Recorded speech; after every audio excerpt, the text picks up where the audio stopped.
Education advocates have become used to dreading the legislative session, where cuts to education seem inevitable.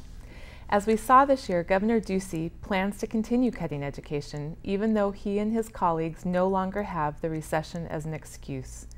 K-12 district schools were cut by 5%, charter schools by 3%, JTEDs, which are the vocational education programs, suffered a 50% cut to programs based at high schools.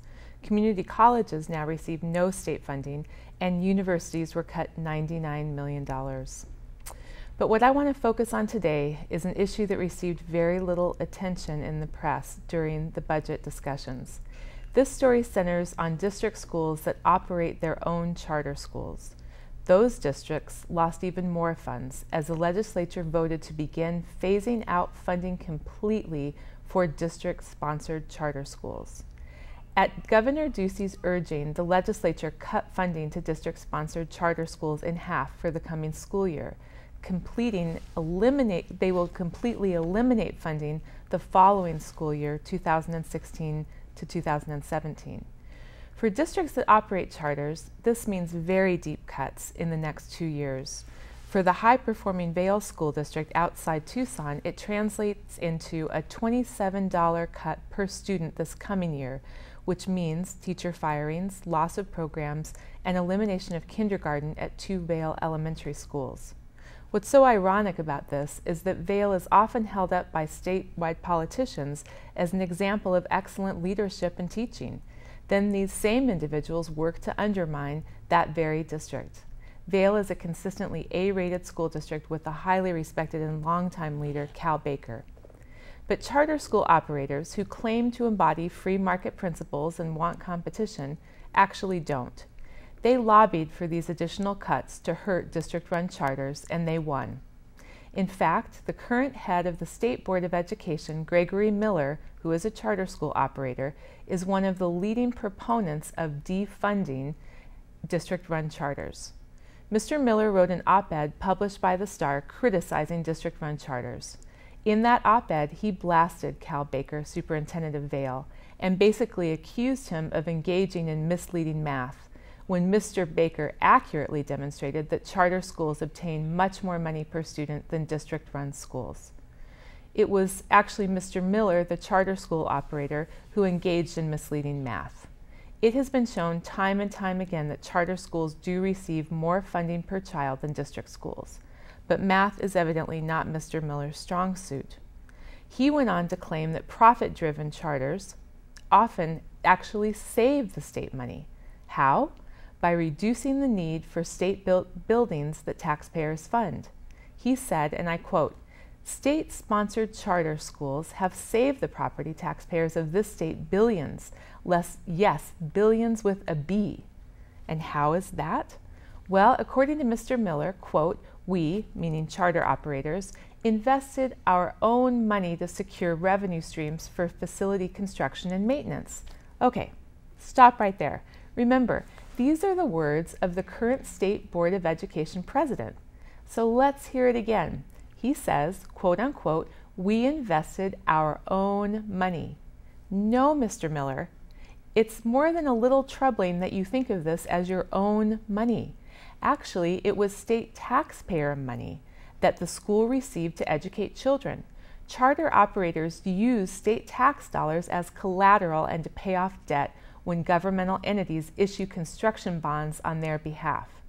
And if charter operators convert their charter at any time from a nonprofit to a for-profit, or if they open a for-profit arm, as many charters do, they will be able to keep that property as their own personal property, if and when they decide to close the school because of a loophole in state law. And the Millers do know a little bit about self-enrichment with state tax dollars. According to federal tax filings, the Millers, who educate about 655 students at their Glendale school, pay themselves a combined $243,000 a year. They also employ their daughter, Wendy Miller, as a school principal for $99,000 a year. And who sets their salaries? Well, that would be the board. And who make up 3 of the 5 challenged charter board members? Well, that would be the Millers. Gregory Miller, his wife Pam Miller, and their daughter Wendy Miller, none of whom had any experience as educators before starting their charter school. Conflicts of interest, nepotism, not a problem if you're a charter operator in Arizona. Absolutely no laws prohibit this practice. In their tax filings, the Millers said their salaries were set by looking at what educators in comparable local school districts were being paid. School districts don't typically educate just 655 children, so it's really not accurate to use them as a comparison. But since the Millers did, I decided to also. I looked at the salaries of all 14 superintendents in Phoenix's West Valley, where Challenge Charter is located. None earned anywhere close to the Millers' combined $240,000 salary. What I also did was to divide the superintendents' salaries by the number of students they educate to show how much money per student is being spent on the superintendent's salary. That number in the 14 districts ranges from a low of $4 per student to a high of $44 per student. And what is it in the case of the Millers? Well, that would be $372 per child. Not exactly comparable to the local districts, is it? And not exactly a great deal for taxpayers, is it? But when you dominate your own board and set your own salary, who's stopping you from enriching yourself to this extent with our state tax dollars? No one. And Governor Doug Ducey and the pro-school privatization lobby is going to make things even easier for profiteers like the Millers. Not only did Ducey strip funding from district-run charters, but he succeeded in this legislative session in redirecting $23 million away from a performance-based fund available to all succeeding schools. That fund will now be used to help charter operators open even more charters by making those funds available for use on the bond market to buy more land and build more schools. Remember again, charter school land and buildings that operators who run for-profit enterprises can keep as their own personal property if and when they close the school. Now, according to Mr. Ducey, the fact that charter operators can do this is just an old wives' tale. I'm not sure exactly when state statutes became an old wives' tale, because the ability of charter operators to do this is very clearly allowed in the law, and their quote-unquote right to enrich themselves this way is vigorously defended by charter activists like Lisa Graham Keegan, Ducey's education advisor, who has explained to me in great detail in person why there is nothing wrong with this practice. The details of this plan will be formed by Ducey's office, giving him executive say over drawing up the guidelines over how that $24 million will be distributed. The funds allegedly will also go to school districts and 50% to build schools in low-income areas. But nowhere in the law does it state what percentage of funds will go to district schools or how a low-income community will be defined. $23 million. That's a nice size for a gubernatorial slush fund, using taxpayer funds to help charter operators grow their businesses and fatten their bank accounts.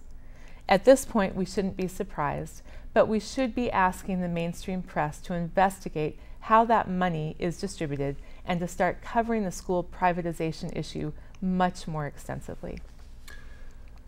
I almost don't know what to say. I'm rarely speechless, but listening to all that put together and some information that I didn't know leaves me speechless. We've got a situation where they're cutting the per student funding.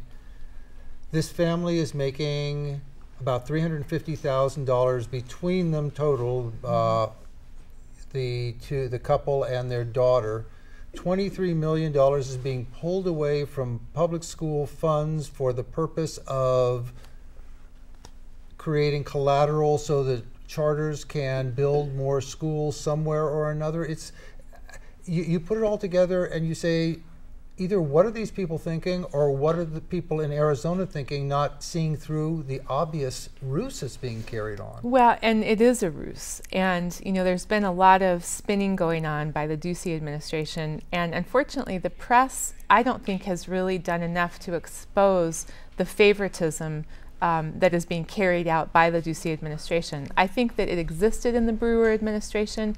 They did a somewhat better job of, I think, not being quite so blatant about it.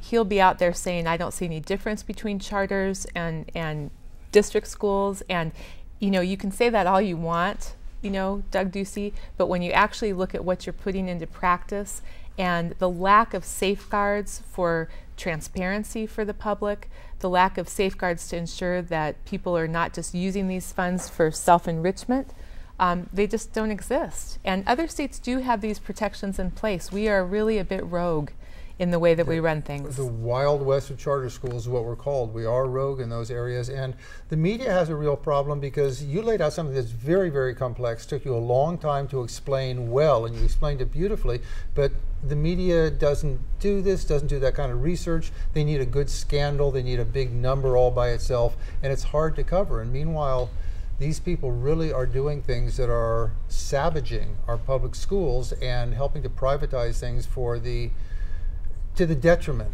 of the majority of school children. It's just a problem. Exactly, and I think they would like to pretend it's for the public good. This is absolutely not for the public good. This is very much for the private good, and they have installed their governor, and he's doing their bidding.